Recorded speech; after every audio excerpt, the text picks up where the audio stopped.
Fala galera do Santo Agostinho, estamos aqui para mais uma aula semanal, uma aula importantíssima que vai dar continuidade ao capítulo As Argumentações Consecutivas. Lembrando, o capítulo Argumentação Consecutiva ele faz parte de um conjunto de tipologias de criação de argumento que vão para além das argumentações causais. Ressalto que as argumentações causais são aquelas argumentações mais simples, que a gente simplesmente busca a causa de um problema social.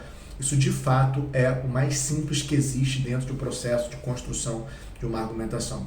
É muito importante compreender em sua complexidade, porque isso é uma espécie de coisa simples que pode se tornar complexa. Como, por exemplo, se você estiver estudando matemática, triângulo. Um triângulo é simples, teoricamente. Estudar triângulos, estudar círculo. Isso dentro do que a matemática pode ser, é simples. Mas a gente pode construir coisas dificílimas em torno do estudo de triângulo ou de círculo. A gente pega, por exemplo, uma prova para colégio naval, uma prova de 9º ano, e tem questões lá difíceis que o professor, se bobear, erra. Não o seu, né, do Santo Agostinho, Paiva, né, não esse, mas professores podem errar. Então, às vezes, coisa simples dá muito trabalho. E a argumentação causal, ela basicamente é essa coisa simples. Entretanto, deixa eu dar aqui uma aumentada aqui na cadeira, que eu estou muito para baixo. Entretanto, é uma coisa simples que pode dar muito trabalho. Então, não é que seja fácil a causal, ela só é o primeiro passo. Agora, o primeiro passo que pode ser, obviamente, complexificado à enésima potência. O que eu quero falar para vocês hoje é a continuidade da segunda vertente de argumentações em torno de problema social, redação consecutiva. Considero a mais difícil das 4. É a segunda porque ainda vai ter a redação modal e a redação que a gente vai valorar, que a gente chama de redação de cunho relevância, que a gente analisa todos os temas que têm a relevância como comando. A relevância de se combater a fome, a relevância de se garantir acesso digno a deficientes nas faculdades, sei lá, relevância, também é meio difícil. Para no futuro a gente argumentar sobre temas abstratos, em que a gente não se prende a problema social, a gente vira essa página e a gente vai conversar sobre teses. Então a gente defende ideias e não um problema, é outra parada muito mais difícil. Eu vou lançar aqui embaixo um post que eu produzi para as minhas turmas só sobre temas PUC. Todo tema PUC é difícil. A PUC ela é, para mim, a segunda banca mais difícil que tem, só perde para a UERJ, que a UERJ, tá de sacanagem, a UERJ coloca livros para você relacionar. Então a PUC é uma banca muito difícil. E a prova vai ser agora, né? Ainda esse ano, eu ressalto que é uma redação que dá trabalho. Se você entrar no meu Instagram pessoal, eu vou dar uma aula terça-feira, 8 da noite, sobre PUC, dentro do meu projeto. Vale a pena, a aula vai ter quase 3 horas de duração e é bem interessante porque a gente vai começar a discutir a argumentação abstrata. Bom, beleza, então vamos começar o nosso processo analítico e conversar sobre esse algo que é tão difícil, que é analisar a questão da consequência 2. Qual é a consequência 2? Consequência 2 chama-se a deslegitimação da história. A palavra legitimar significa literalmente dar a importância que é devido a algo. Portanto, deslegitimar alguém é retirar desse alguém a importância que é intrínseca a esse alguém, desmerecendo esse ser. Então, eu lembro que quando eu era criança, meu pai e minha mãe, meu pai sempre foi mais legal, mais gente boa, né, o boa praça. Minha mãe era a séria, a braba, a que batia, a que brigava lá em casa, era nítido. Né? O meu pai era mais divertido e minha mãe fazia o trabalho de educar. Era minha mãe que controlava, era minha mãe que olhava o nosso trabalho de escola, era a minha mãe que colocava a gente para ajudar na limpeza de casa, era minha mãe que colocava, eu era responsável por limpar banheiro, né? Eu morava numa casa que tinha 5 banheiros, tinha mais banheiro que cômodo, não sei porquê, eu acho que o antigo dono da casa gostava de banheiro e eu era o limpador de banheiro, então desde criança eu tinha que limpar os 5 banheiros toda semana. E eu desenvolvi uma técnica absurda para limpar banheiro, não porque eu gostasse, mas porque eu tinha que acabar rápido. Então era minha mãe que me colocava para limpar banheiro, era minha mãe que me colocava para estudar, era minha mãe que colocava para tomar banho, que eu não gostava. Então a minha mãe fazia o trabalho de mãe. Quando eu fazia besteira, ou seja, quase todo dia, era minha mãe que me dava chinelada, correada, porque eu sou da década de 90, e lá as mães batiam com convicção, sem nenhuma dor na consciência, e tá tudo bem para elas. Então eu ficava todo lombrado lá, mas é isso. Então, eu lembro que quando eu pedi alguma coisa pra minha mãe, ela negava, eu ia direto pro meu pai, porque a chance do meu pai conseguir me dar a coisa boa era muito maior, tipo ir pra rua.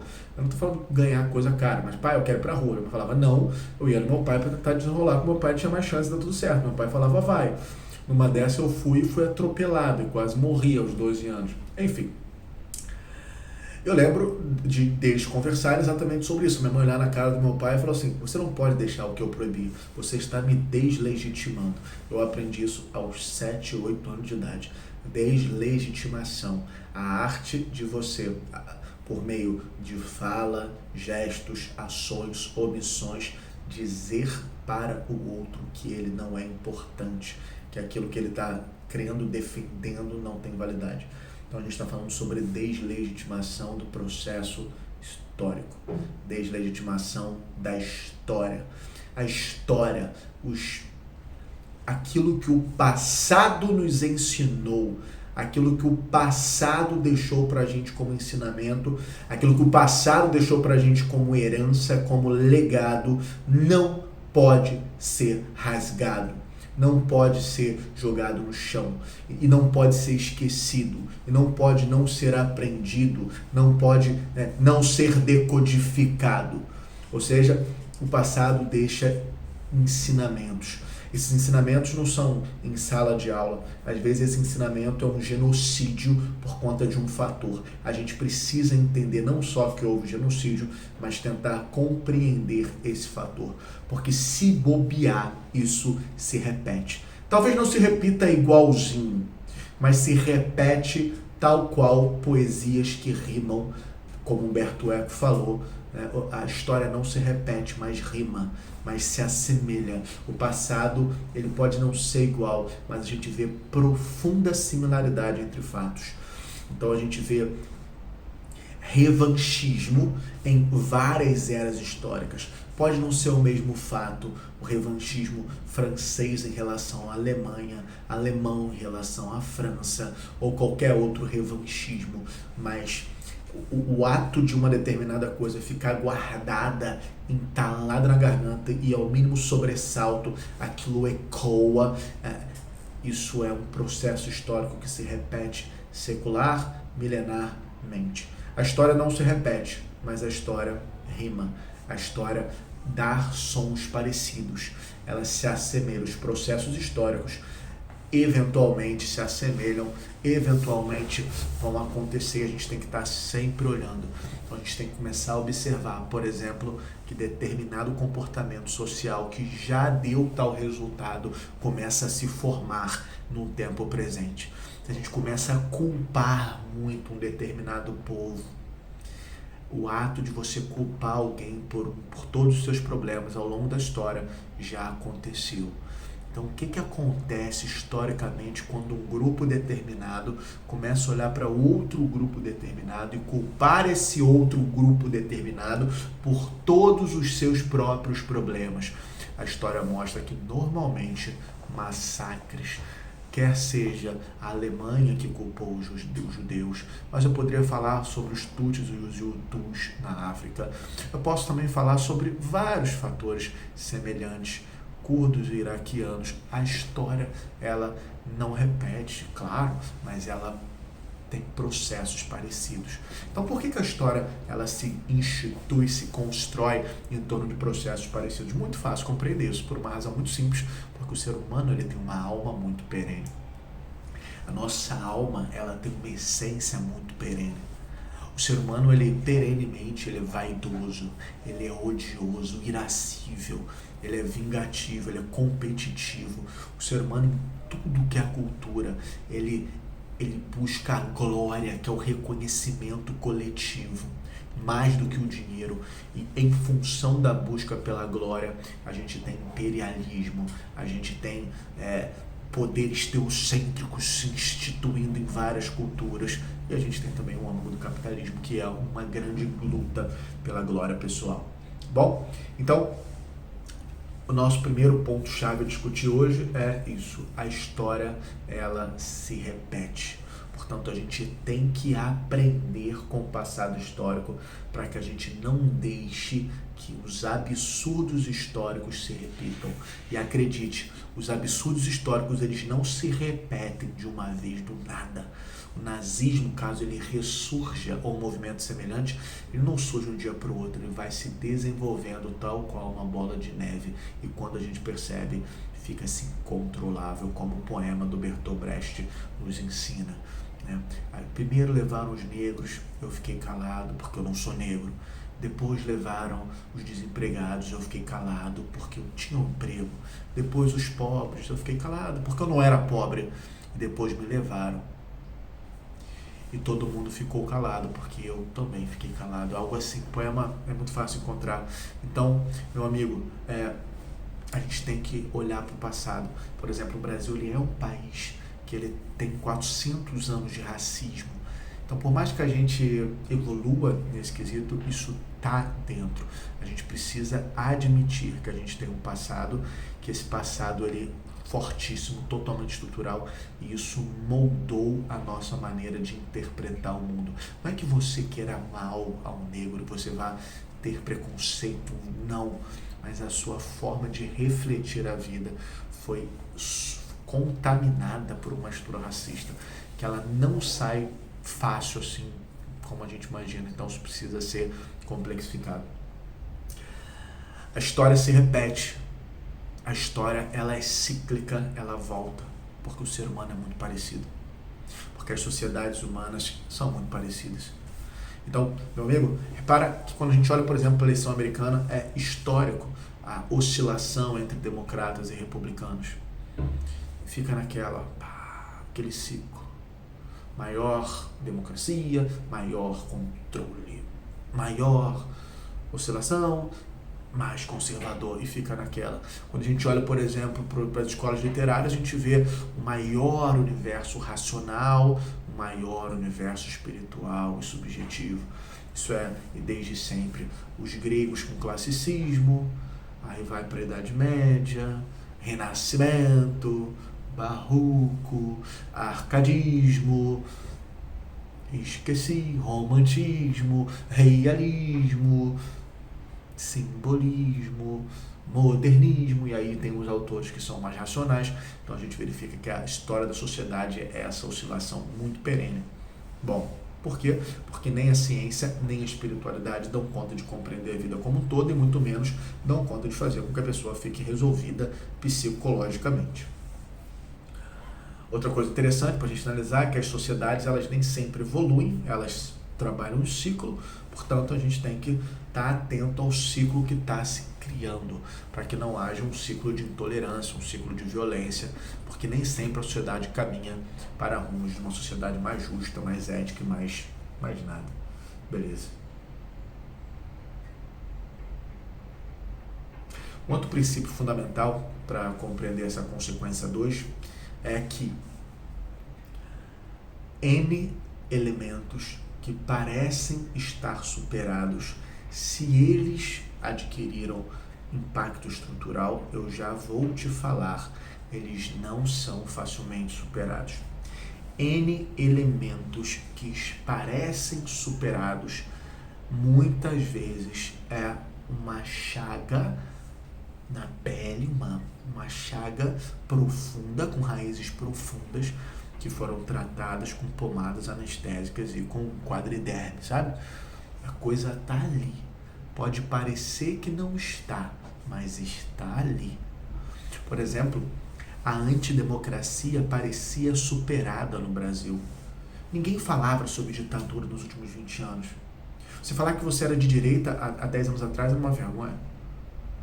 Então, quando a gente vai para a extrema direita, as pessoas que querem uma ditadura, um governo tirânico que tolhe direitos, que torture, que mate, que é uma ditadura, como a gente teve no Brasil, de 64 até meados da década de 80, a gente verifica que, sabe, aquele fascismo, aquele caráter fascista, que parecia que já tinha sucumbido em prol de um regime democrático, parecia que estava vencido.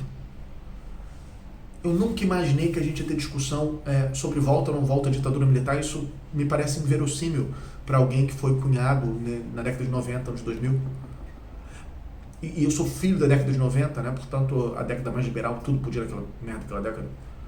Então, quando eu observo para esse processo, parecia que estava vencido esse mecanismo, parecia que tinha acabado, parecia que isso não era mais uma demanda social, a busca pela tirania, a busca não pelo democrático, mas pelo poder ditatorial que resolve na força e na organização totalitária, civil-militar. Isso parecia que isso nunca mais voltaria. Para mim, se eu pegasse o Bernardo do ano 2000, 2004, faculdade de História, eu e Lucas Cabral, né, viajando pelo Brasil no ônibus da faculdade de História, a gente nunca cogitou a possibilidade de um dia a gente estar discutindo o que se discute hoje. Não. A gente discutia como trocar uma esquerda por uma esquerda melhor. A gente na faculdade era oposição, PT, total. Eu, total. PT pra mim era direita já. Traidores. A gente nunca pensou que a gente estaria discutindo sobre totalitarismo. Nunca. Portanto, quando a gente observa, a gente fala, caraca, aquilo parecia que estava morto, parecia que era uma discussão que não precisava mais ter, mas precisava. Porque aquilo está dentro, aquilo foi uma estrutura. O Brasil ama ditaduras. O Brasil teve ditadura no Império Autárquico, que o Império era democrático. O Brasil teve uma república oligárquica ditatorial. O Brasil trocou por vaga a ditadura. Teve a ditadura militar. Ou seja, o Brasil adora a ditadura. A gente tem um passado de estreita correlação com regimes totalitários. Isso é uma história aqui dentro. As pessoas, os presidentes que a gente mais ama, mais amou, foram extremamente controladores. Quer seja Floriano, Marechal, Pedro II, Marechal Deodoro, que eu pensei, Floriano, sabe? Vargas, Pedro II, Pedro I, brabíssimo, Pombal, que não era rei, mas tinha poder pro caralho. A gente gosta de um déspota esclarecido. Bom, então, a gente tem que desconfiar de todo o processo. Se aconteceu, pode acontecer de novo. Tudo. A Alemanha, ela é olho aberto contra o nazismo, porque ela sabe que os fatores geradores do nazismo podem voltar. Os alemães podem olhar para o povo e culpá-lo por todos os seus problemas. Que não seja o judeu. Mas ele pode, por exemplo, olhar para os imigrantes que porventura estão adentrando no estado deles hoje, o árabe, não sei, e começar a culpá-lo pelos problemas e recriar, claro, adaptado ao tempo presente, com algumas modificações, porque a história não se repete, ela se rima, mas isso pode voltar. O alemão, ele tem certeza absoluta que ele é o povo mais inteligente, mais foda, mais incrível do mundo. Isso é uma essência do povo alemão. Quem conhece alemão sabe disso. Né? Eles podem até parecer humildes, ser gente boa, ser legal, são muito. Mas quando você começa a conversar com caras, a autoestima deles está para o mundo como a autoestima do carioca está para o Brasil. Sabe? A gente pode ser até maneiro, mas se a final da Copa não for aqui, a gente acha que é um absurdo. Como não vai ser aqui? A gente está no Rio, pô. No fundo, existe. Sabemos que existe. Só que o alemão, ele tem isso pro planeta. A gente tem isso pro Brasil. Né? O carioca, ele acha que ele é o bambambam do Brasil. E o alemão, ele acha que é o bambambam da galáxia. Mas tá lá. Então, se tiver raiva, é perigosíssimo. Bom, cuidado. Então, cuidado, tudo volta. Políticas de destruição de raça no Brasil, abre o olho e conheça o passado histórico. A gente não tem um museu que retrate exclusivamente da escravidão no Brasil. Deveria ter. A gente deve visualizar melhor o que é a escravidão. Porque se você visualiza melhor o que é a escravidão, você não discute cota com possibilidade de contrariedade, né? A ignorância é fundamental para você fazer certas coisas. O ideal é você não saber. Você conhecer a história de luta por terra no Brasil e como se deu o processo de distribuição de terra, você vai olhar para o sem terra de uma outra forma. Muito mais complexo do que a propriedade privada. Muito mais complexo que isso. Isso é mel no espeto. Saber que a terra é de alguém, uma propriedade privada e direito à propriedade privada está na Constituição, essa análise aí é mel na chupeta, é easy. A complexidade analítica, ela considera N fatores, históricos, sociológicos, antropológicos, jurídicos, éticos, morais, prioridades. Bom, perigo de não se aprender com a história é, primeiramente, deixar com que processos que já aconteceram tornem a acontecer, por mais que eles se camuflem com as roupagens do tempo presente. O nazismo não vai mais acontecer como foi, mas a essência do nazismo, o ódio, a vontade de controle, a vontade de poder, a demonização do outro, isso pode acontecer de outra forma. Então, qual é o perigo de você não aprender com a história? O perigo é você reproduzir